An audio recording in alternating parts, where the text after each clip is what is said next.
যারা ওয়াসাবির মোমো খেতে পছন্দ করে তাদেরকে অ্যামেজিং দুইটা মিল দেখাবো আজকে, যেগুলো ওদের মেনুতে নিউলি অ্যাড হয়েছে। তোমাদের তো এগুলো মাস্ট ট্রাই করা উচিত। তো লাস্ট বার হচ্ছে আমি ওয়াসাবির ওয়ারি ব্রাঞ্চে গিয়েছিলাম, তোমরা জানো যারা হচ্ছে আমাকে রেগুলার ফলো করো। এবার তো আমি ওদের অনেক টাইপের মোমো ট্রাই করেছিলাম, তবে ওনাদের খিলগাঁও ব্রাঞ্চে নাকি দুইটা আইটেম নিউলি অ্যাড হয়েছে। আমি সেদিন গিয়েছিলাম ওয়াসাবির খিলগাঁও ব্রাঞ্চে। যারা হচ্ছে অলরেডি খিলগাঁওতে থাকে তারা অবশ্যই জানে এটা কোথায়, যারা জানো না তাদের জন্য অ্যাড্রেসটা বলে দিচ্ছি। এটা নূরবাগ জামে মসজিদের এখানে পড়েছে আর কি, বিগ অ্যাপল বিল্ডিংটার পেছনের গলি। জায়গাটা খুব বেশি বড় না হলো ফ্রেন্ডসদের সাথে মোমো খেতে খেতে আড্ডা দেওয়ার জন্য, লাইক কিছু সময়ের জন্য আড্ডা দেওয়ার জন্য আমার মনে হয় পারফেক্ট। কারণ এনভায়রনমেন্টে হচ্ছে অনেক বেশি ফ্রেন্ডলি। পেতে এসেছি আর মোমো ট্রাই করবো না, এটা তো হতেই পারে না। আমি তো আজকে মোমো ট্রাই করবোই, বাট তার সাথে হচ্ছে আরো দুইটা আইটেম এক্সট্রা ট্রাই করবো। ওদের মেনুটা তোমাদের দেখায় দিলাম। এখানে অনেক টাইপের হচ্ছে মোমো, বাবা চিজ, নাগা, তারপর সসেস, চিকেন,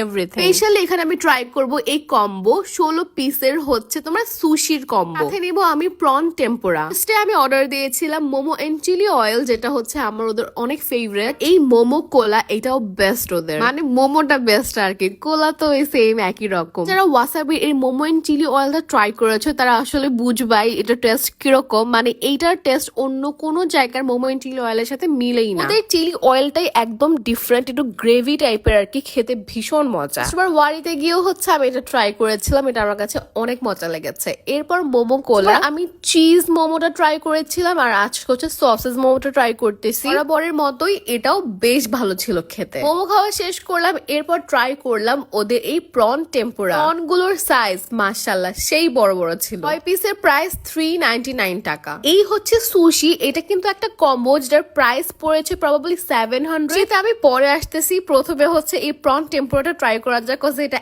এত টেম্পটিং লাগতেছে আমি আর ওয়েট করতে পারতেছি না। ফার্স্ট বাইটটা নিলাম এন্ড মাই গোশ, ইটস সো গুড। ওদের প্রন টেম্পোরাটাতে একদমই স্পাইসেস মনে হয় ইউজ করা হয়নি, একদমই মাইল্ড ছিল, খুবই সিম্পল বাট খেতে অসাধারণ ছিল। অনেস্ট এটা খাওয়ার পর মনে হয়েছে যে এতদিন ওরা কেন এটা বানায় নাই, কেন এটা সেল করে নাই। দিস ইজ সো গুড, আমি এটা অবশ্যই রেকমেন্ড করবো। You have to try this, এটা অনেক মজা। সি আমি কিন্তু অলরেডি শেষও করে ফেলছি, এটা লাস্ট পিস। এরপর সুশিতে আসি। Honestly speaking I am not a sushi person. Sushi দেখলে কেন যেন আমার কাছে অন্যরকম ফিল হতো, মনে হতো না যে আমি জীবনও খেতে পারবো। লাস্ট বার আমি ভালো ভালো দুইটা রেস্টুরেন্টে ট্রাই করছি, বাট আমার মনে হয়েছে না এটা আমার টাইপের না, আমি খেতেও পারিনি। বাট কি মনে করে যেন এখানে কম্বো অফার টাইপের দেখলাম এবং অর্ডার করে ফেললাম। ভাবলাম যে এইবার লাস্ট বার ট্রাই করবো, যদি ভালো না হয় আমি আর জীবনও সুশি ট্রাই করতাম না, সত্যি কথা। বাট আমার এক্সপ্রেশন দেখো, আই রিয়েলি লাইক ইট। আমার মনে হয় না অন্য কোথাও সুশি সেল করে আর এত কমে, তাও ওরা এই কম্বোটা মাত্র